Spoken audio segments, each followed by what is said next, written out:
गिबियावनो दिनै नोंथांमोननि मिडियाखौ जों साबायखर बावदों जों दिनै BTR हालामनि थागिबि बायदि दिनै जोंनि बे खैराबारि रिभिनिउ सार्कोलनि बे खाथिनिफ्राय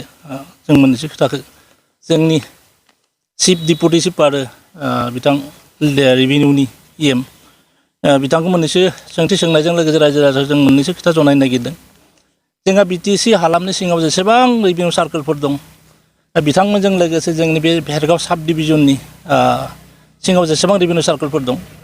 बे रिभिनिउ सार्कोलफोरखौ लानानै जोंहा लेन्ड एडभाइजरी बोर्ड मोनसे BTC निफ्राय दाजाना होनाय दं आरो बिथांमोना जोंखौ साननैसो आगोलाव दिनैनिफ्राय हमनानै ला 6 माससो आगोलाव बिथांमोना मोनसे फोसावदोंमोन जायफोरानोखि बे भेरगाव साब डिभिजननि सिङाव थानाय सार्कोलफोरनि सुबुंनि हाया तौजि जाना दङब्ला बेखौ बिथांमोननि लेन्ड एडभाइजरी बोर्डनि गेजेरजों माने एलटमेन्ट होनायनि खोथाखौ बुंदोंमोन बेबायदिनो बिथांमोना जाबायदि गाइडलाइन होदों बेबायदिनो जों जेसेबां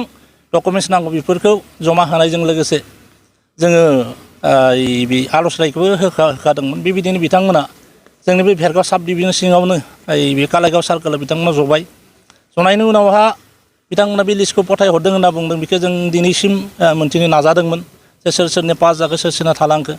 दिनैसिम नाथाय बिथांमोना जोंनो बे माबाखौ होआखैमोन लिस्टखौ बुंफोराखैसो क'क्राझाराव फैनायनि उनावसो नोंथांमोनखौ मोनसिगोन जों दिनै साननैसो आगोलनिफ्राय मथा-मथि 1 माससो आगोलनिफ्राय जों एसे खोनानो मोनदों जे क'क्राझाराव बे माबाया फाइला पास जाबाय दा बेबायदिहै जों सार्कोलाव फैनानै मोनथिनो नाजाबाय जे जा जोंहा लेन्ड एडभाइजरी बोर्डआ जाखोना पास खालामना हरदों बेबायदिहै जाय लिस्ट बे लिस्टखौ जों नुगोन नामा आरो सोर सोरा थालांखो सोर सोर पास जाखो जों एसे मोनथिनो लुबैदोंमोन बेबायदि सार्कोल अफिसारा बुंबाय जे जोंनियावथ' लिस्टआ गैथ'वा नोंथांमोना क'क्राझाराव थांनानै नायनांगोन होमबाना बिथांखौ बुंदोंमोन जे जों बोरै गरिब गुन्द्रिया क'क्राझाराव थांना नायहैनांगोन गतिके जों आरो बोरै थालांनायनि रिजनखौ जों मोनथिनांगोन जे मानि कारनाव थालांगोन नेक्स्ट बाराव जाहाथे जों प्रिपारेसन जानो हायो माने बिथाङा बुंबाय सार्कोल अफिसारा जे बेयाव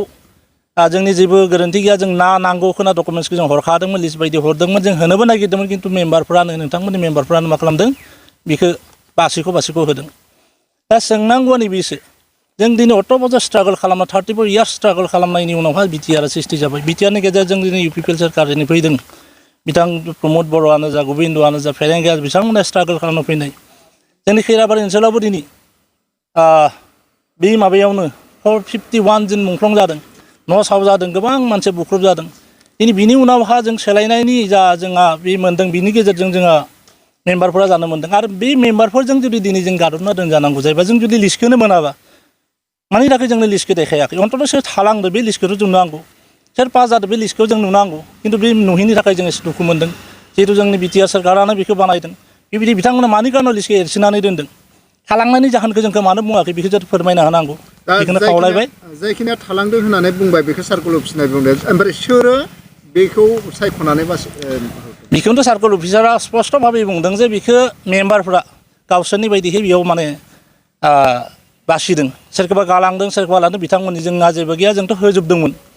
दा खोथाया बेनो जे जों इमान बोसोरनि उनावहा बर' फिसा जानानै दिन बर'फोरानो जुदि बर'जों गादब जायोबा बेयावसो दुखु मोन्दों जोंनो BTRआनो सोरजिनाय बिथां मेम्बारखौ BTRआनो बनायनो हानाय जोंनि बर'फोरानो मेम्बार जोंनिनो EM दङ बिथांमोना जोंखौ बोरै गालांखो आरो गालांनाया गोदो खोथा नङा थालांनायबो जाहोन थानो हागौ जों जाहोनखौ दिनै मानो मोनथियाखै बेयावसो जों दुखु मोन्दों माने आरो ओंखायनो जों बुंदों दिनै नोंथांमोननि गेजेरजों जाहाथे बेखौ बिथांमोना स्पष्ट खालामनांगौ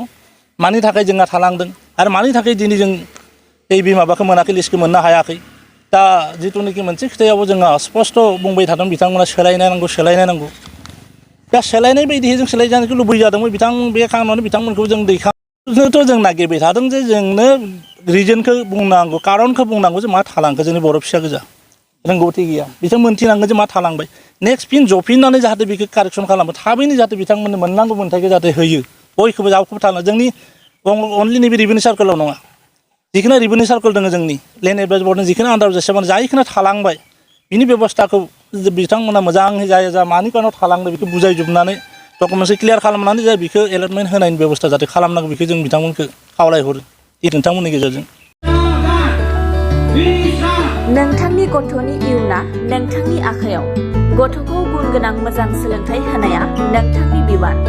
आथिखालनि मुगाया बेसेन होयो गोग्गो सोलोंथाइखौ उदालगुरि जिल्लानि गाजियामाटी ओनसोलाव थानाय गुरुदेव कालीचरण ब्रह्म नेशनेल एकाडेमी बर' बिजोंनि फरायसालिया ओनसोलनि बयजोंबो गनायजानाय मोनसे मोजां फरायसालि गोदान सोलोंथाइ बोसोर 2024 मायथाइनि थाखाय बिथराइ थाखोनि फर्म होनाय आरो मुं थिसननाया सोलिगासिनो दं। लोगोसे 1 थाखोनिफ्राय 9 थाखोनि मुं थिसननाया फैगौ 2024 मायथाइनि जानुवारि दाननि 5 खालारनिफ्राय जागोन। गोसो गुदुं बिमा-बिफा एबा दिथागिरि बिथांमोना 6002867678 आरो 6002401424 मबाइल नाम्बाराव